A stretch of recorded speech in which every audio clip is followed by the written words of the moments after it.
আর আজকে যারা মনে মনে ভাবছেন, যারা ভাবনা চিন্তা করছেন এই দেশের মাটি মুসলিম শূন্য করব, আমি একটা কথা লিখে নিতে বললাম, শুনে রেখে দাও বন্ধু।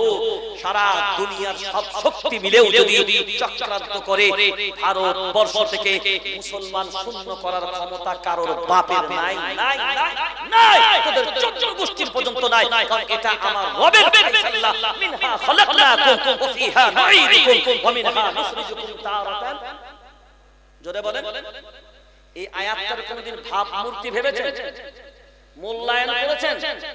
আমি মিনহা খালাকনাকুম, তোমাকে বাংলাদেশের মাটি থেকে বানানো হয়েছে। কথা বলেন কি অর্থ?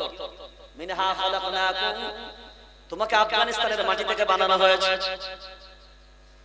মিনহা খালাকনাকুম, যখন দোয়াটা আপনি পড়তে যান আবার ও খুঁজবে কোথায়? এখন বলেন মিনহা খালাকনাকুম, এর অর্থটা কি হচ্ছে? আর আপনি যে মাটি দিচ্ছেন লজিক্যালি একটা প্রথমে বোঝেন, দলিলটা পড়ে নেবেন, লজিকটা বোঝেন। মিনহা খালাকনাকুম, সবাই আপনারা জানেন আল্লাহ এই আয়াতের ভিতরে তিনটা কথা বলেছে। কয়টা কথা? কিন্তু তিনটে কথা একটার সাথে অন্যটার সম্পর্ক, একটার সাথে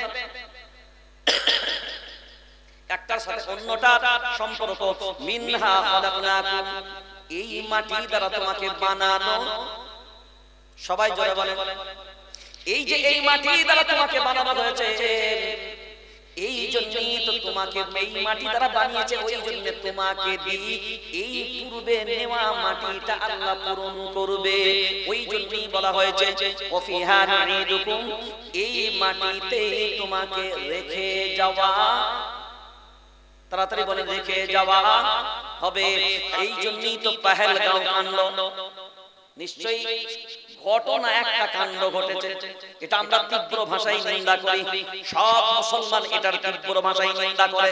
তার কারণটা কোথায়? আমি আয়াতটা পড়েছিলাম, তার অর্থটা এখনো পর্যন্ত বলিনি। সূরার নাম সূরা মায়েদা।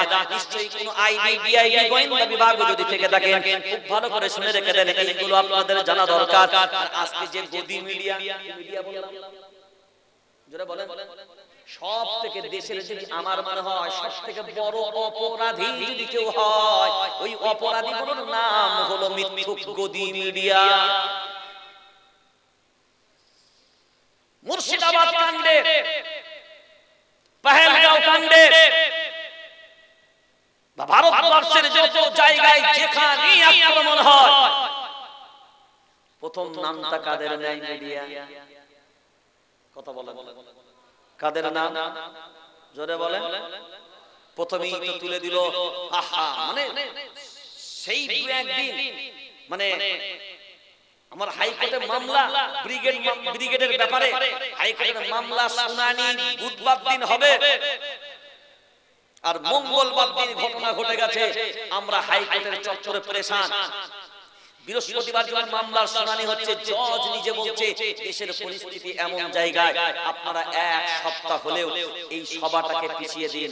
অন্যান্য কারণের মধ্যেও একটা কারণ, এটা আপনাদেরকে জানিয়ে রাখলাম।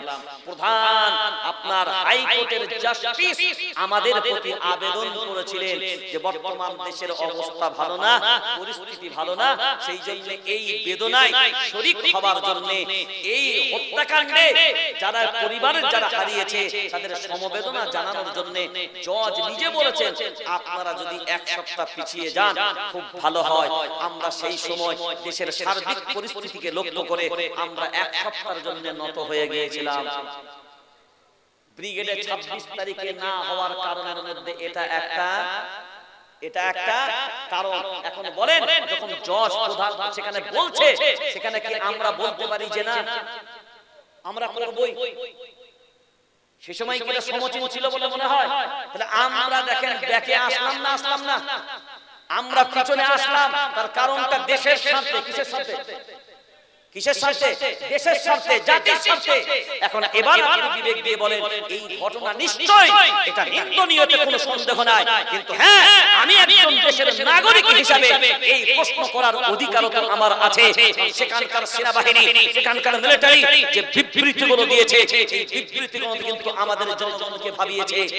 যে জায়গায় পর্যটক 4000-এর মতন পর্যটক ঘুরে বেড়াচ্ছে, যে কাশ্মীরের মাটিতে 6 থেকে 7 লক্ষ সেনাবাহিনী কাজ করে।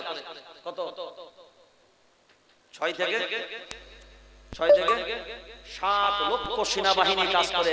বলছে যদি হিসাব আর মাপা যায় প্রতি 14 হাত দূরে দূরে একটা করে মিলিটারি হবে। প্রতি 14 হাত দূরে দূরে একটা করে মিলিটারি হবে। যদি ওই যা সেনাবাহিনী নিয়োগ আছে সবাইকে যদি ওইভাবে কাতারে দাঁড় করানো যায়, আমি আপনাদেরকে জিজ্ঞাসা করি তারপরেও যারা আজকে বলছেন 100 বার পাকিস্তানের সাথে আমাদের ভারতের আমাদের মুসলমানদের কোনো সম্পর্ক নাই, তারা একটা আলাদা দেশ, আমরা একটা আলাদা দেশ, সারে জাহাঁ সে আচ্ছা, জোর সে বলো হিন্দুস্তান হামারা।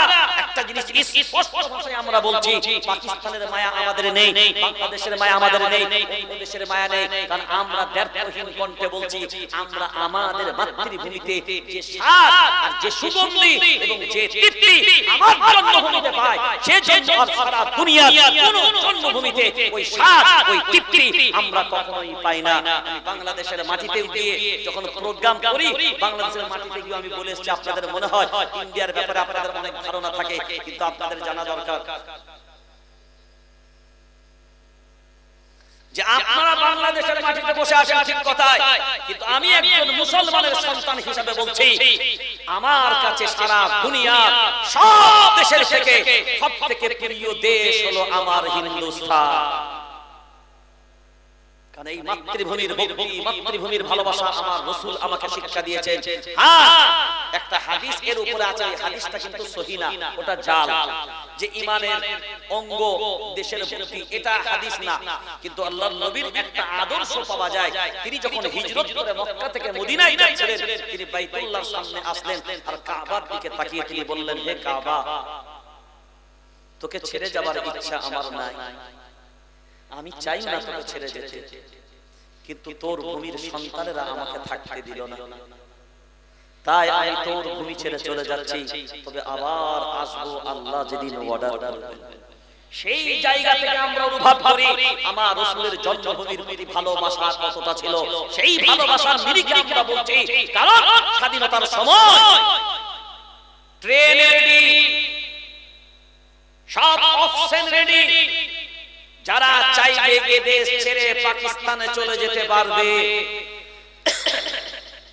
আমাদের কাছে সব রকমের অপশন ছিল,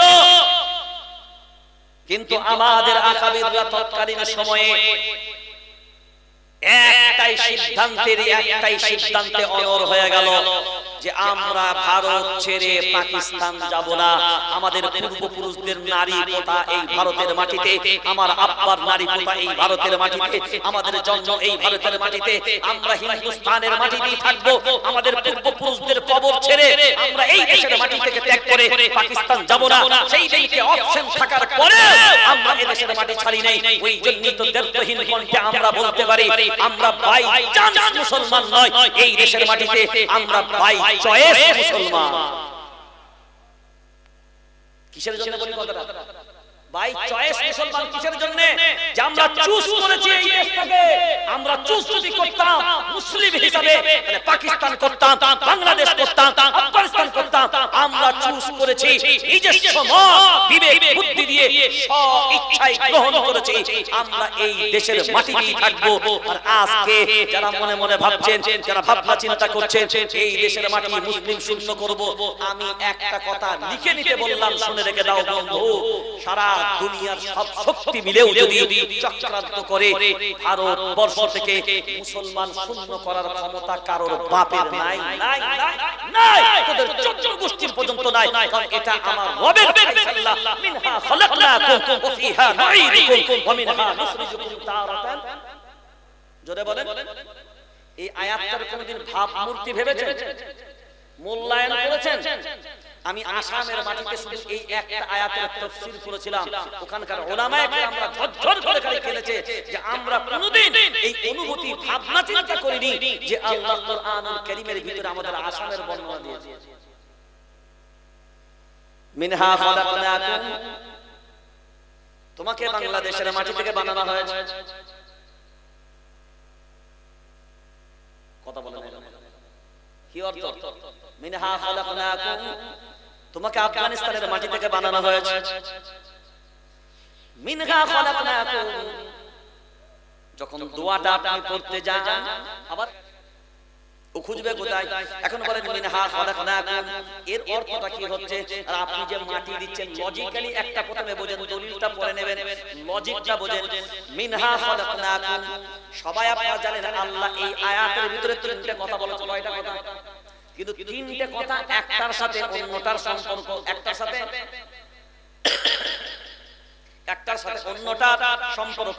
মিনহা খলাকনাকুম, এই মাটি দ্বারা তোমাকে বানানো। সবাই জোরে বলেন, এই যে এই মাটি দ্বারা তোমাকে বানানো হয়েছে, এই জন্যই তো তোমাকে এই মাটি দ্বারা বানিয়েছে, ওই জন্য তোমাকে দিই এই পূর্বে নেওয়া মাটিটা আল্লাহ পূরণ করবে। ওই জন্যই বলা হয়েছে ওয়াফিহা নুঈদুকুম, এই মাটিতে তোমাকে রেখে যাওয়া। তাড়াতাড়ি বলে রেখে যাওয়া হবে।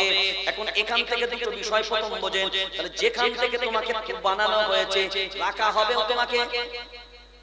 সবাই বলে এই কথাটা, রাখা হবে তোমাকে, সবাই রাখা হবে তোমাকে সেইখানে। এখন যদি আপনাকে জঙ্গল সার মাটি থেকে বানানো হয়, তাহলে আপনাকে রাখা হবে বর্ধমানের মাটিতে। জোরে বলেন না কেন? তাহলে আপনাকে যদি ইন্ডিয়ার মাটি দ্বারা বানানো হয়, তাহলে আপনাকে কি রাখা হবে সৌদির মাটিতে? জোরে বলেন না কেন? কোথায় রাখা হবে? যে মাটি দ্বারা আপনাকে বানিয়েছে ওই মাটিতেই আপনাকে রাখা হবে। আর যে মাটি দিয়ে আপনাকে রাখা হবে কিয়ামতের ময়দানে, জোরে বলেন না কেন? হ্যালো, কোথা থেকে তোলা হবে? জোরে বলেন। ওই মাটি থেকে। কোন মাটি থেকে? তিনটে কথা বেরিয়ে নেন। ওই মাটিতে বানানো, ওই মাটিতেই রেখে যাওয়া, ওই মাটি থেকেই আবার কিন্তু কিয়ামতের ময়দানে উঠানো হবে। এটা যদি আল্লাহর সিদ্ধান্ত হয়, যে মাটি থেকে বানিয়েছি ওই মাটিতেই থাকবি, ওই মাটি থেকেই উঠাবো। এখন সরকার যদি বলে এনআরসি করব, দেশ থেকে তাড়িয়ে দেব, আল্লাহ বলছে যে মাটিতে বানিয়েছি ওই মাটিতেই তোকে রাখবো, কিয়ামতের ময়দানে ওই মাটি থেকেই উঠাবো। তুই যত আইন পাস করবি কর, আমার আল্লাহর সিদ্ধান্তই হবে চূড়ান্ত।